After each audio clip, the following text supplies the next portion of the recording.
icon. She is an institution when it comes to Philippine press and Philippine media. Manay Ethel Ramos, of course. Hi, Manay Ethel.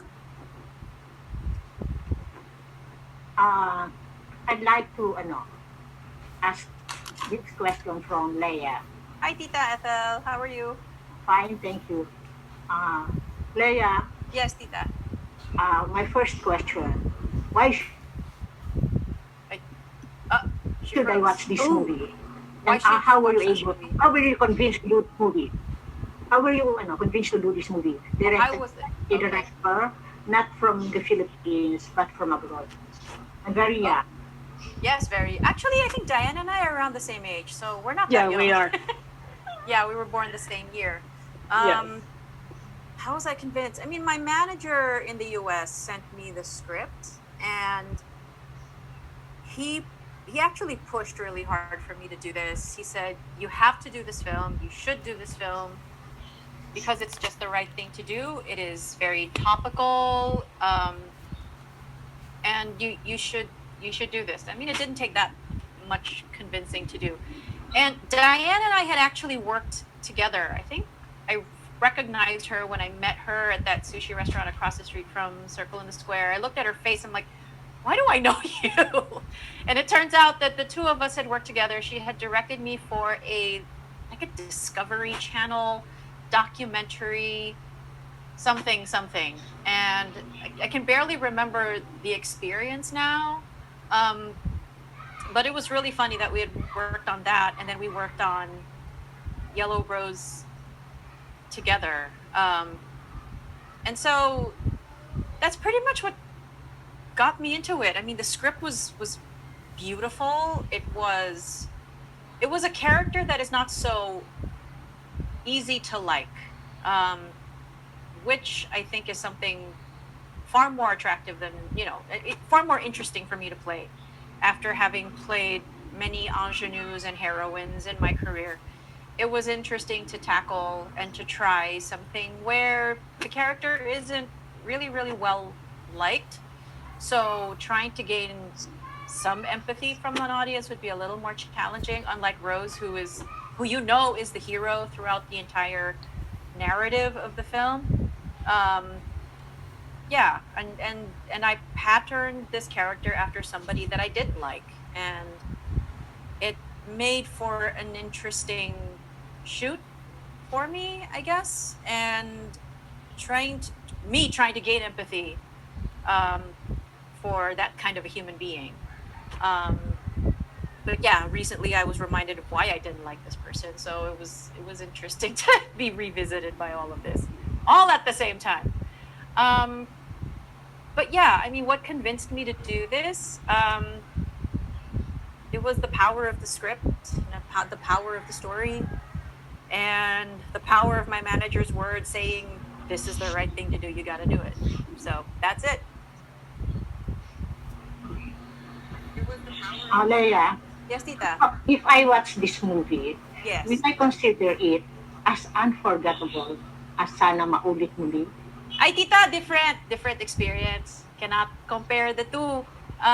Although it does tackle immigration, both of them kind of do. But Yellow Rose kasi it really tackles the plight of undocumented immigrants and immigration policies that are not particularly friendly to undocumented immigrants. As for Sana Maulit Muli, I mean, even though there were a lot of very still topical issues that were tackled in the film, the centerpiece of that movie really was the romance between Jerry and Agnes. For Yellow Rose, even though there's a romantic aspect to it, it really, really focuses on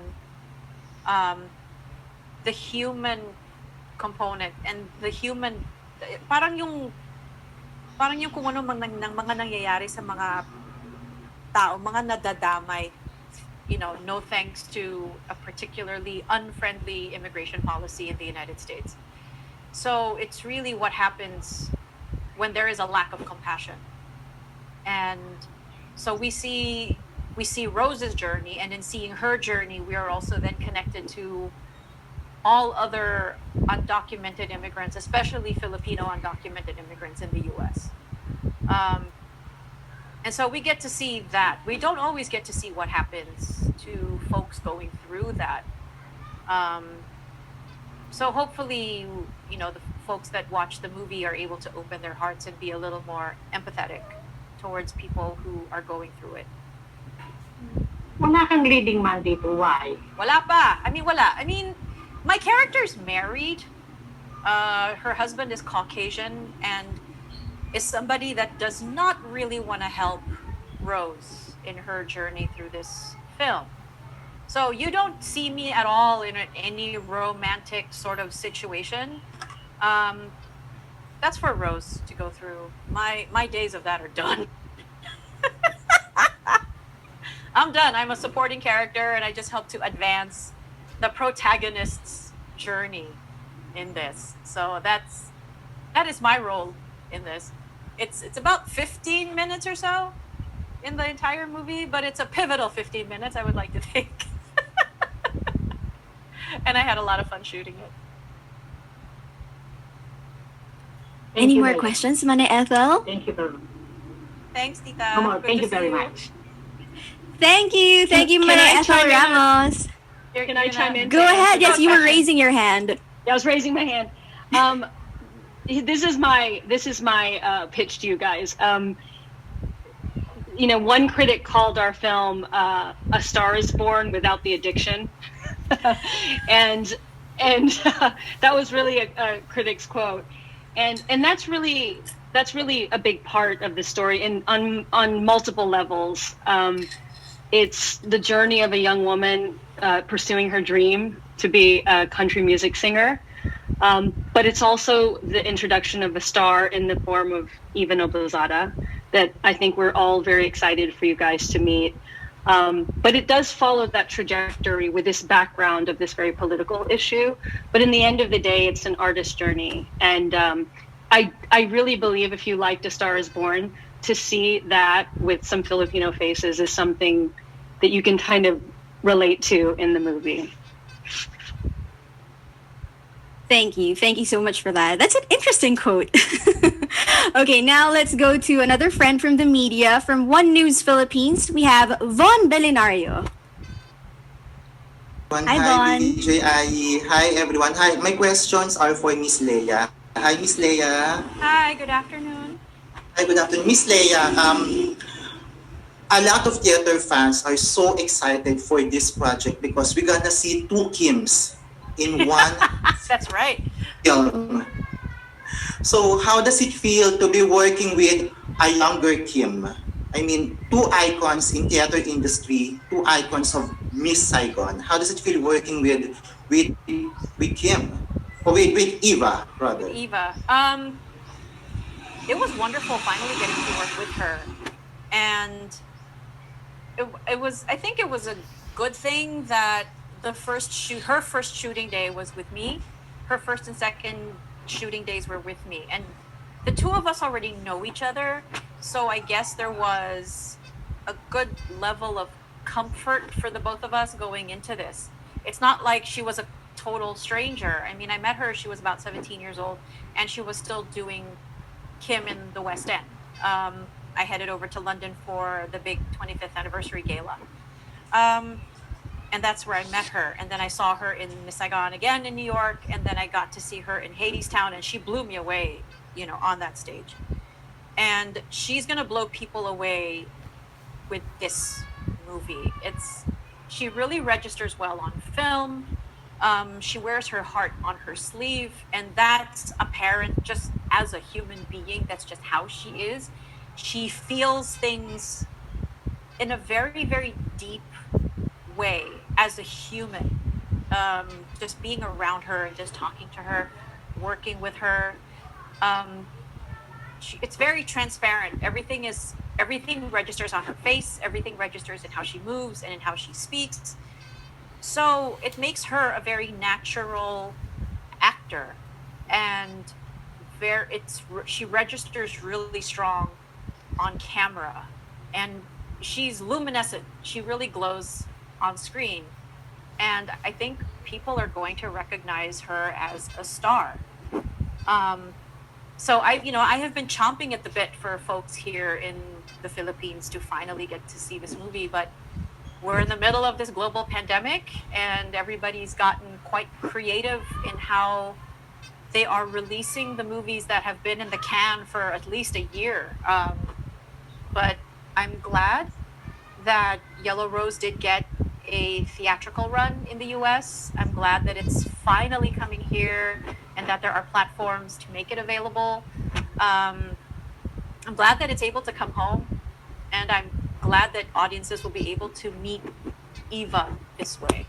And I think she's really going to bowl people over. I think she's, she's poised to be a major superstar.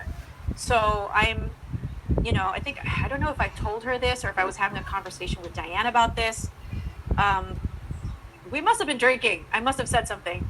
And I said something to the effect of her life is going to change once this movie comes out. And I still believe that is what's going to happen. I think I was sober enough to remember that part of the conversation. But yeah, her life is definitely going to change, as if it hasn't already changed. There has been so much that's gone on in her life since that debut in the West End. Like, a lot of things have happened in her life, and I'm so excited for people to finally get to see her.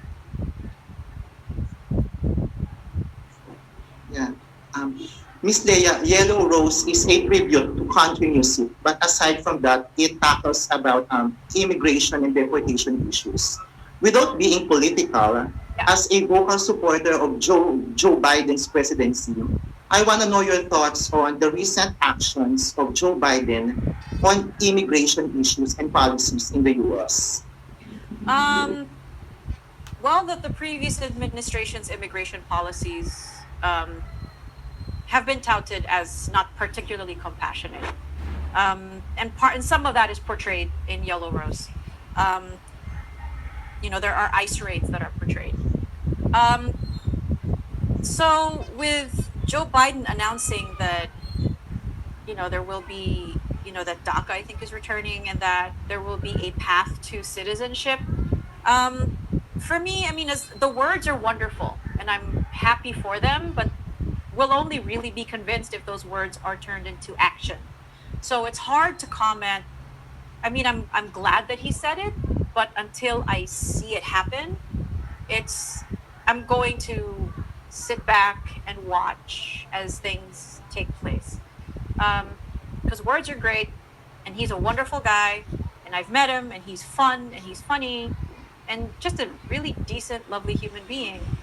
But of course, there are other machinations in place over which he does not always have direct power.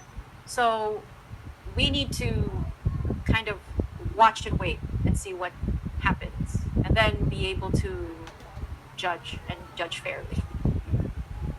Thank you.